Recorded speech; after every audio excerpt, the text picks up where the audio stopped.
आप देख रहे हैं नेशनल दस्तक। इस वक्त सबसे बड़ा मुद्दा बना हुआ है राम मंदिर।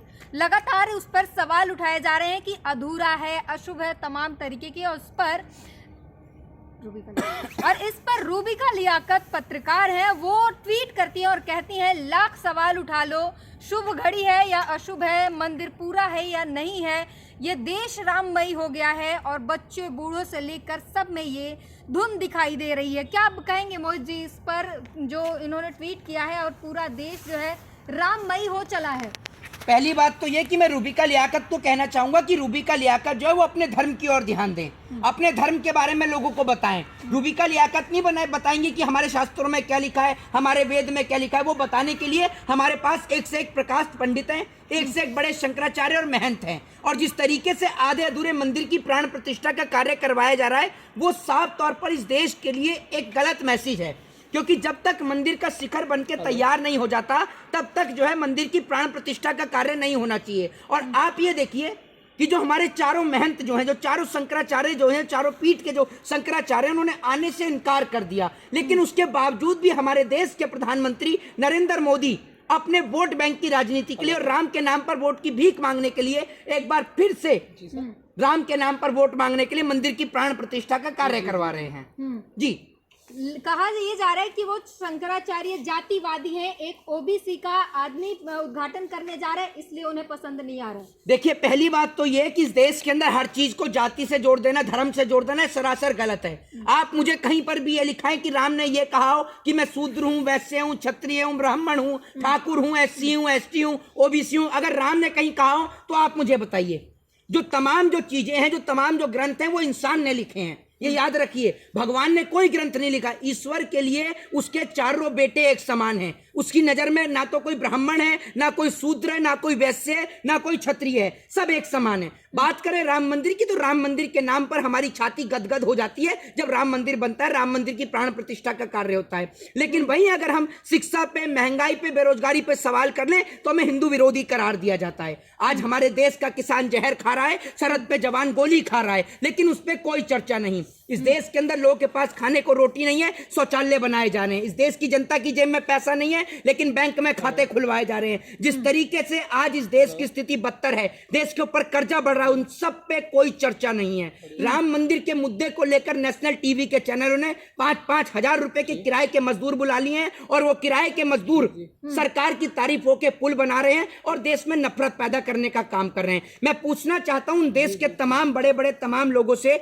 जो लोग अपने जो है ज्ञान रखते हैं धर्म को लेकर, मैं उनसे पूछना चाहता हूं कि क्या आधे अधूरे मंदिर के अंदर प्राण प्रतिष्ठा का कार्य हो सकता है? जो शास्त्र मैंने पढ़े हैं, उन शास्त्रों में यही लिखा हुआ है कि भैया आधे अधूरे मंदिर का कभी भी प्राण प्रतिष्ठा का कार्य नहीं हो सकता। मंदिर का जब तक शिखर नहीं बन जाता और शिखर के ऊपर ध्वज नहीं लहर जाता, उससे पहले मंदिर का जो है वो प्राण प्रतिष्ठा का कार्यक्रम नहीं हो सकता। लेकिन उसके बावजूद भी नरेंद्र मोदी जो है वो प्राण प्रतिष्ठा का कार्यक्रम करवा रहे हैं। तो आखिर क्यों करवा रहे हैं, ये बड़ा सवाल है, तो जनता भी जानना चाहती है। तो उसके पीछे का कारण ये है कि भैया जिस तरीके से सबको पता है कि 17 अप्रैल प्रभु श्री राम, मर्यादा पुरुषोत्तम भगवान श्री राम के जन्मदिन का दिन था, यानी रामनवमी का जो दिन है, उस दिन इसलिए नहीं करवाया क्योंकि आचार संहिता लग जाएगी। और नरेंद्र मोदी राम के नाम पर वोटों की भीख मांगने जा रहे हैं। ये बात आप याद रखिएगा। अगर ये राम को मानने वाले होते तो आप याद रखिए, राम राज्य में किसी बेटी के साथ बलात्कार नहीं हुआ। उत्तर प्रदेश के अंदर हाथरस में बेटी के साथ क्या हुआ वो पूरे देश ने देखा। आए दिन उत्तर प्रदेश से बेटियों के साथ रेप और बलात्कार की घटनाएं आपको सुनने को मिलती हैं। कभी चोरी की घटना, कभी डकैती की, कभी महिलाओं के साथ बलात्कार की। तो मैं आपसे कहता हूं राम मंदिर तो बन जाएगा, लेकिन राम राज्य कब बनेगा? और जो आप कहते हैं ना कि हम राम राज्य बना देंगे, भाजपाई कभी राम राज्य नहीं बना सकते, मैं लिख के देता हूं। क्योंकि इनकी पार्टी के नेता खुद चोर, डकैत और बलात्कारी हैं। ये राम राज्य बनाएंगे? ये सिर्फ राम का इस्तेमाल कर सिर्फ वोट बैंक की राजनीति करते हैं। और एक बात मैं आपको बता दूं, अगर इस देश के अंदर वाकई ही हिंदू खतरे में होता तो एक भी नेता का बेटा विदेश में पढ़ने नहीं जाता, सब यहीं पढ़ते। आप बीजेपी के एक नेता को खड़ा कर दो और जितने भी तमाम पत्रकार हैं इनको खड़ा कर दो, ये सारे अनपढ़, जाहिल और गवार हैं। अगर इन्होंने रामायण पढ़ी होती तो ना तो 5-5 हजार रुपए में किराए के मजदूर लेकर आते, और अगर इन्होंने रामायण पढ़ी होती तो पत्रकार इतनी बेहुदगी वाली बात ही नहीं कहता। एक पत्रकार है न्यूज 18 का मीज देवगन, जिसे लोग प्यार से गुल्लू भी कहते हैं, वो पत्रकार कहता है कि जो मंदिर जाएगा उसको अस्पताल जाने की जरूरत नहीं है। कोई उससे पूछे कि अगर आपने रामायण पढ़ी होती ना तो आप मूर्खता भरी बात ही नहीं कहते। जिस वक्त पे रामायण हुई उस वक्त पे जब प्रभु श्री राम के भाई लक्ष्मण जी मूर्छित हो जाते हैं तो लंका से सुसैन वैद्य को बुलाया जाता है। मतलब उस वक्त में भी वैद्य को बुलाया जाता है। आप ये सोचिए, भगवान के भाई को उपचार करने के लिए, उनको मूर्छित अवस्था से वापस खड़ा करने के लिए। तब वो बताते हैं कि आप हिमालय जाइए और संजीवनी बूटी लेकर आइए, तब उनका उपचार होता है। तो आप सोचिए उस वक्त में भी वैद्य की जरूरत थी। लेकिन आज के मूर्खता भरे पत्रकार और गुलामी से भरे पत्रकार और देश के लिए एक बड़ा खतरा वाले पत्रकार ये कहते हैं कि जो मंदिर जाएगा उसको अस्पताल जाने की जरूरत नहीं है। ये एक बेहूदगी भरा बड़ा बयान है, जो एक बड़ा ही हंसी वाला बयान है। जी, तमाम विरोधों के बाद अगर बात कर ले 22 तारीख की, तो दिवाली तो उस दिन मनने जा रही है, जनता दिवाली मनाएगी, यहाँ तक कि मस्जिदों में भी दिए जलाए जाएंगे उस दिन। देखिए मैं आपको एक चीज बताता हूँ, जनता तो दिवाली मनाएगी लेकिन जनता का तो दिवाला निकाल दिया सरकार ने। मैं आपसे ये कहना चाहता हूँ और मैं पूछना चाहता हूँ कि तमाम बड़े बड़े जो प्रकाश पंडित जो राम मंदिर के उद्घाटन में पहुंच रहे हैं, प्राण प्रतिष्ठा में पहुंच रहे हैं, मैं उनसे पूछना चाहता हूँ कि मंदिर के प्राण प्रतिष्ठा के कार्यक्रम में जाने से पहले अपने ट्विटर हैंडल से एक सवाल ये जरूर डाल के जाइएगा कि कौन से शास्त्र के कौन से पृष्ठ के ऊपर ये लिखा है कि आधे अधूरे मंदिर का जो है वो प्राण प्रतिष्ठा का कार्यक्रम हो सकता है। और आप जो कह रही हैं कि भैया ओबीसी समाज का अगर एक बेटा जा रहा है उससे आपत्ति है, मैं कहता हूं कि सभी सर्व समाज के लोगों को बुलाया जाना चाहिए। राम किसी एक के नहीं है। राम जितने ब्राह्मणों के उतने शूद्र वैश्य क्षत्रिय हिंदू मुस्लिम सिख ईसाई सबके एक समान है। लेकिन आपने तो राम को बांटने का काम करा है और आप कहते हैं कि राम को अब ये राजनीति शुरू कर दी कि ओबीसी का बेटा जा रहा है। अरे भैया आप एक बात मुझे बताइए, जिस तरीके से आप भगवान को जात पात में बांटने का काम करते हैं ना, पूरा देश देखता है और आप ही की पार्टी के नेता हैं जो लोगों को जात पात में बांटते हैं। और एक बात मैं आपसे पूछना चाहता हूं कि जिस प्रकार से अभी राम जी के मंदिर का शिखर नहीं बना, अब जब शिखर बना नहीं है और 22 तारीख को रामलला मंदिर में विराजमान हो जाएंगे तो उसके बाद जब शिखर बनाने के लिए मजदूर ऊपर चढ़ेंगे वो ईश्वर के सर के ऊपर ही तो पैर रखेंगे भगवान के। तो क्या वो भगवान का अपमान नहीं है?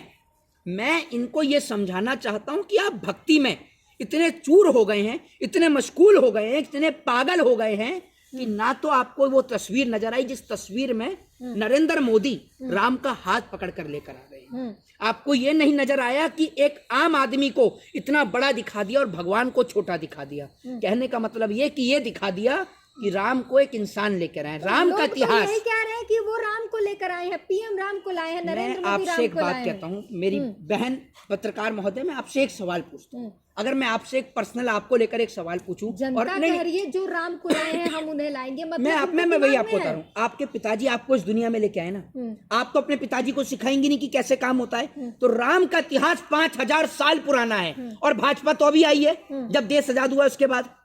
उससे पहले तो इन्हीं की पार्टी के नेता खूब अंग्रेजों की चापलूसी और गुलामी करी है और ये प्रधानमंत्री ये पाकिस्तान जाके बिरयानी चेक करिए और अब यहाँ प्राण प्रतिष्ठा का कार्यक्रम कर रहे हैं। इनकी पार्टी के नेता ऐसे हैं, सुबह को पिए 200 ग्राम और शाम को पिए 900 ग्राम और फिर बोले जय जय श्री राम। ये इनकी आदत है। सब पी के सेट रहते हैं, मुर्गा मांस मच्छी सब खाते हैं। ये जो हराम का मिल जाए सब इनको हजम है, ये आप समझ लो। जनता का खून तो चूस ही रहे हैं। और दूसरी बात, ये जो राम का मंदिर बना है, मैं समझता कि भारतीय जनता पार्टी के नेता बहुत बड़े राम को मानने वाले हैं। अगर राम मंदिर के अंदर ये 1 रुपया भी बीजेपी का नेता देता या मेंबर ऑफ पार्लियामेंट अपनी तनख्वाह छोड़ देते, अपनी सैलरी छोड़ देते, लेकिन एक भी मेंबर ऑफ पार्लियामेंट ने काम नहीं किया। मेंबर ऑफ पार्लियामेंट ने तो किया था। अरे तो मेंबर ऑफ पार्लियामेंट की बात हो रही है, मेंबर ऑफ पार्लियामेंट है, योगी ने तो किया था ना, बीजेपी से ही आते हैं वो। अरे योगी होते कौन है तो मुझे आप बताओ, योगी का मतलब क्या है? जनता तो यही जानना चाहती है योगी का मतलब क्या है। और जो चारों पीठ के शंकराचार्य नहीं आए, बहुत अच्छा हुआ। वो क्या वहां ताली बजाते, उद्घाटन हो रहा है वहां पर किसी चीज का। अगर हमारा प्रधानमंत्री स्कूल को छोड़ के अस्पताल को छोड़कर मंदिर का उद्घाटन करेगा तो हमारे महंत और पंडित और शंकराचार्य क्या करेंगे? स्कूलों का फीता काटेंगे। वहां ताली बजाने के लिए आ रहे हैं। ये देश को जिस तरीके से आपने माइंड डाइवर्ट करने का काम किया ना, और जो राम को लेकर, राम विरोधी कोई नहीं है, लोग सिर्फ सवाल खड़े करते हैं कि आप गलत तरीके से चीजों को क्यों कर रहे हो, तो उसको कह देते हैं ये हिंदू विरोधी है, ये राम विरोधी है, सर्टिफिकेट लेके चल रहे हैं। और सर्टिफिकेट से एक चीज याद आई, कुछ लोग तो ऐसे हैं जो राम मंदिर का निमंत्रण भेज रहे हैं। मैं पूछना चाहता हूं, आपकी बहन या बेटी की बारात आ रही है जो आप निमंत्रण भेज रहे हैं?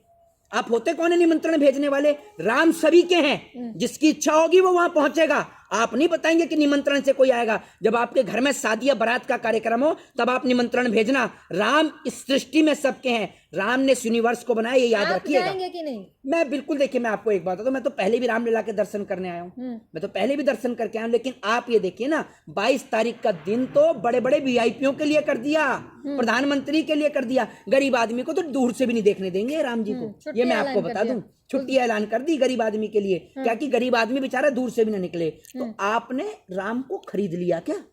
आपने राम को खरीद लिया है क्या? ये मुझे बताइए, जो आप निमंत्रण बांट रहे हैं और लोगों को मना कर रहे हैं, आप होते कौन है भाई? हैं कौन आप? मुझे ये तो बताओ, राम आपकी पैतृक संपत्ति है क्या? है? कांग्रेस पर सवाल उठ रहा है, कहा जा रहा है कि कांग्रेस अपनी पतन की ओर है, क्योंकि रामलला के जो आगमन की जो निमंत्रण थी उसको ठुकरा दिया देखिए, गया। इस सवाल का जवाब वही आपको दे सकते हैं। ना तो मैं कांग्रेस पार्टी का कोई प्रवक्ता लग रहा हूँ और ना मैंने कांग्रेस पार्टी कोई फ्रेंचाइजी ले रखी है। इस सवाल का जवाब तो आपको वही देंगे। और बात रही कि कांग्रेस की, तो राम मंदिर का जो द्वार है वो राजीव गांधी नहीं खोला था, राजीव गांधी नहीं खोला था। लेकिन मैं एक बात ये कहना चाहूंगा कि भैया, राम सभी के हैं, ना तो आप किसी को निमंत्रण देने के हकदार हैं और ना कोई आपसे पूछ कर आएगा। जिसका जब मन होगा वो रामलला के दर्शन करने आएगा। जय हिंद, जय भारत, वंदे मातरम।